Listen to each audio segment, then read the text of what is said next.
Des locataires exaspérés, les nerfs à vif. Épuisés. Après des mois d'échanges avec la CIM pour réclamer l'accès à l'eau, l'électricité et le ramassage des déchets dans leur nouvelle résidence. Je pense que la CIM va vite comprendre ce que c'est qu'un caractère breton. On est les cousins des Mahorais. Où va l'argent?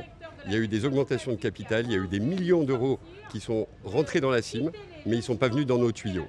On ne cesse pas d'envoyer des messages à la CIM, des mails, des appels avec justement des accusés de réception derrière, parce qu'ils nous envoient des accusés de réception, mais rien n'est fait. On traîne le dossier en justice aujourd'hui, où on va attaquer la SMAE et la CIM.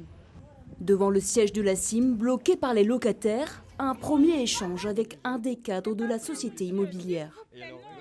Venez remplir les cubes que vous avez remplis en attendant. Vous cherchez notre solution. On rencontre les services de la SMAE et du LEMA, on discute avec eux depuis un petit moment. Après, il y a eu des travaux qui sont engagés ou qui sont notifiés, bien entendu, je pense, ou je crois. Et après, qui ne dépendent pas de nous parce que le réseau, c'est eux qui doivent intervenir sur le réseau. En parallèle, une réunion se déroule entre la SMAE et le LEMA. La Société mahoraise des eaux s'est rendue sur place pour remplir les cuves d'eau dans la résidence, une solution provisoire.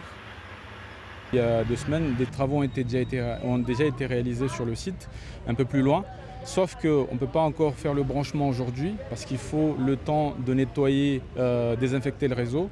Et d'ici la semaine prochaine, on verra si les travaux réalisés par les SMAE et les eaux de Mayotte sont effectifs, s'il y a un débit d'eau assez suffisant pour arriver sur les cuves, pour alimenter tous nos locataires.